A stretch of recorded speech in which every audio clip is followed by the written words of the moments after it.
Good afternoon, everybody, and thank you for joining us today. I am Rose Gilhern, Chair of the New York City Campaign Finance Board, and I formally call the July 6, 2026 meeting of the Board to order. The first item on the agenda is the approval of the minutes from our June 9th, 2016 Board meeting. Is there a motion to adopt the minutes? So moved. Second. All in favor? Aye. The minutes are approved. A brief report from us on a current topic. Welcome again. The board was pleased to read in the New York Times last week coverage of one of our key campaign finance reforms still pending before the council. Times columnist Jim Dwyer perfectly summed up the case for Intro 985. This legislation would eliminate public matching funds for contributions bundled by people doing business with the city. We have advocated strongly for Intro 985, notably in the post-election report we released in 2014, and we argued for its passage at a council hearing in May of this year.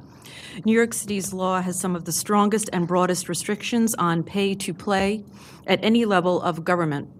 This legislation will strengthen those limits even further. We call on the Council to pass Intro 985 and, as Mr. Dwyer wrote, strike a small blow for better government.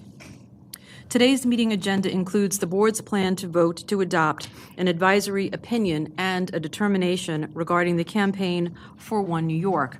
We will make a statement about those actions following the vote. CFB staff will distribute copies of those documents and make them available online once the board votes. Members of the press and public who have further questions after the meeting adjourns may refer those questions to the CFB's Public Relations Director, Matt Solers, who is here with us this afternoon. And I now turn it over to the Executive Director, Amy Loprest, for her report. Okay, I just have a brief report. First, next Friday, July 15th, is another filing day for the 2017 election and for the 2016 elections from earlier this year. We are also happy to announce that our new NYC Votes Contribute platform, which we introduced a few months ago, has hit a landmark. $100,000 has been raised through that platform by a number of candidates. So we're very happy that that platform, which we created to make it easier for candidates to accept contributions from through credit cards and disclose them and keep the documentation required to verify them, has been so widely accepted and is proceeding apace. Thank you very much. And we now have a brief report from our VAC Chair, Art Chang. Thank you. So in May, VAC held a hearing as required by the charter to solicit the feedback from voters about their experiences in voting, and in particular, given this year's April primary, the participation was quite significant, and we received several hours of very impassioned testimony about the state of voting in New York City. And we recently sent a letter on behalf of VAC to the New York City Board of Elections summarizing the testimony provided by voters in that hearing. And that included voter registration problems, a significant number of affidavit ballots and problems related to those, poll worker issues, and inadequate communication with voters. As always, we want to help the New York City Board of Elections improve the voter experience for all New Yorkers. And as always, we stand willing to help the Board of Elections achieve that goal. On a more positive note, we have been running a campaign called the Vote Better New York campaign on the premise that the laws in Albany really restrict the participation of New Yorkers in voting. And we are pleased to announce that we've made some progress. Some of the bills that we supported made it out of committee and onto the floor of the legislature where they were voted and approved. None succeeded in succeeded in passing both the Assembly and the Senate. But we're optimistic when the legislature reconvenes that more progress will be made. Thank you very much. Thank you for your efforts there, Art. We're now going to have a vote on Advisory Opinion 2016-1. In advance of that, I'll call upon the Executive Director to provide us with a summary of the contents of the Advisory Opinion. Okay. Advisory Opinion 2016-1 will clarify the board's approach towards outside organizations that cooperate with candidates. Coordinated expenditures that are made in connection with a covered election will be subject to the Campaign Finance Act and board rules governing candidates. When candidates engage in coordination with outside organizations that have made expenditures on issue advocacy, communications, promoting the candidate, the AO proposes a set of 7 factors for the board to use in making a determination whether the expenditures are made in connection with an election. The AO proposes that the timing of the expenditure is of particular importance. Coordinated expenditures will be presumed to have been made in connection with a covered election on or after January 1st in the year of the election. When such expenditures are made prior to the year of the election, they will often be considered not to be made in connection with a covered election unless numerous or substantial factors are present. The AO reminds candidates to exercise significant caution to ensure that their coordinated involvement with organizations does not trigger the application of the Act and board rules. Thank you. Is there a motion as it relates to the advisory opinion? So moved. Second. All in favor? Aye. Advisory Opinion 2016-1 is passed. I'll now ask the Executive Director to read a detailed summary of the full board determination 2016-1. Also before the board is final board determination 2016-1, which addresses the February 22nd, 2016 complaint from Common Cause New York, as well as the board's own investigation regarding the activities of the Campaign for One New York. The issue presented is whether Bill de Blasio and his 2017 campaign for mayor violated the Campaign Finance Act and board rules by establishing and cooperating closely with Campaign for One New York and United for Affordable NYC. Because the Campaign for One New York communications promoting Mr. de Blasio occurred more than 3 years before the 2017 election and were largely focused on issues under discussion by a governmental body, the determination concludes that those communications were not made in connection with Mr. de Blasio's 2017 campaign. The determination states that the information available is not sufficient for the board to conclude that United for Affordable NYC's activities were coordinated with the campaign. This determination, if approved by the board, will conclude the board's investigation into the issues presented by the complaint. However, the board will continue to closely monitor the activities of the 2017 campaign to ensure compliance with the Act through its regular pre-election audit reviews. Thank you. Is there a motion to approve the determination 2016-1? So moved. All in favor? Second. Second. All in favor? Aye. The determination 2016-1 is approved. I now want to read a brief statement from the board that will provide some context and some rationale for these 2 actions taken today by the board. Because of the ongoing investigations being conducted by outside law enforcement entities, the board will not be commenting beyond this statement. However, as always, the staff is available to assist with inquiries. We have all seen a concerning increase in activity by organizations that face no limits on what they can raise and spend at the city and state level in recent years. The board will not allow candidates to sidestep contribution and expenditure limits by outsourcing essential campaign activities to these coordinated organizations. The advisory opinion we issue today provides guidance for candidates about when cooperating with these groups may violate the Campaign Finance Act.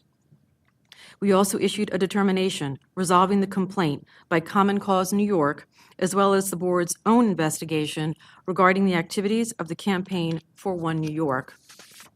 To be clear, we are not talking today about independent expenditure committees. New York City's disclosure requirements for independent expenditures are among the most comprehensive anywhere. Today, we are talking about groups that are not independent of the candidates they support. In this case, the Campaign for One New York is very clearly not independent of Mr. de Blasio. The organization was established by the mayor to support and promote his policy agenda. It is run by the mayor's closest advisors and staffed by personnel and consultants that ran his campaign in 2013. The issue for this board was to decide whether expenditures of the Campaign for One New York were made in connection with Mr. de Blasio's 2017 re-election campaign.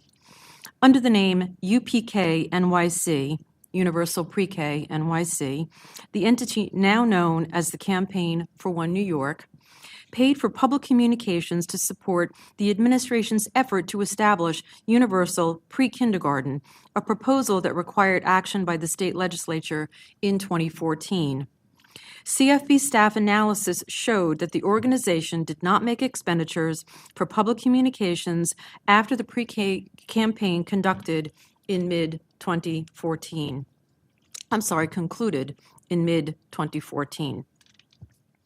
Based on this analysis, the board concludes that the public communications and related spending that occurred in 2014 were not related to the 2017 re-election campaign. This conclusion aligns with the guidance provided in the advisory opinion, which establishes factors for when such spending would be considered an in-kind contribution to a campaign. One of the factors the board will consider is whether the timing of such expenditures coincide with the candidate's campaign. Expenditures after January 1st of an election year will be presumed to be related to a candidate's campaign, while expenditures made before that date will generally not be considered as related to the candidate's campaign unless substantial other factors are present. However, since the beginning of 2015, the Campaign for One New York has raised and spent a considerable amount. Much of that spending has been directed to vendors that ran the 2013 campaign and have already received payments from the 2017 re-election campaign. To the extent that tangible goods, services, or work product from the Campaign for One New York may be made available to the 2017 re-election campaign, the board does not consider this matter to be closed. The board conducts audit reviews of all campaigns, both before and after the election, to ensure compliance with the law. As a part of that process, the board will continue to monitor whether goods and services provided to and paid for by the Campaign for One New York end up benefiting the 2017 campaign. The fundraising conducted by the Campaign for One New York plainly raises serious policy and perception issues and illuminates the ways in which the jurisdiction of the Campaign Finance Act is limited. More than 95% of the funds it received would have been prohibited under the laws that apply to candidates for office, including contributions from corporations, limited liability companies, and people doing business with the city. Most contributions exceeded the limit applicable to candidates, and at least a dozen were as large as $100,000. New York City's campaign finance system allows candidates to run for office without relying on big contributions from special interests. The system depends on reasonable contribution limits that reduce the appearance that influence can be bought or sold through campaign contributions. It defies common sense that limits that work so well during the campaign should be set aside once the candidate has assumed elected office. The board calls upon the council to pass legislation to close this loophole and amend the law to more closely regulate fundraising by elected officials and their agents for nonprofit organizations, especially 501c4 entities. In addition to placing clear limits on fundraising solicitations, any reform should include comprehensive public disclosure and audits to ensure the disclosure is complete and accurate. The financial reporting we have seen to date does not meet this standard. The Campaign for One New York does not make its contributions or expenditures available for public viewing on any website. Press reports have identified at least one contributor who was left off of those reports. The city's landmark campaign finance program has thrived for nearly 30 years because it is consistently renewed and has been constantly renewed and fortified to meet the challenges of an evolving political environment. This council has an opportunity to make its own mark to strengthen and improve ethical standards in New York City once again. And now, is there a motion to adjourn today's meeting? Second? All in favor? Aye. We stand adjourned. Thank you very much for coming.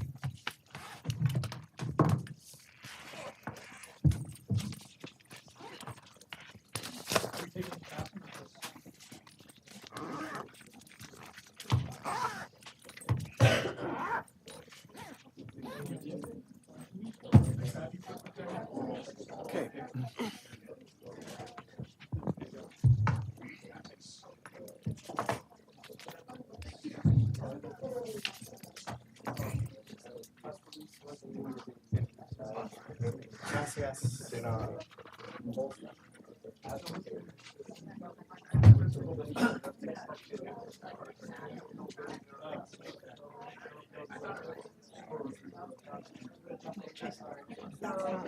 Yeah, I think so. That's right.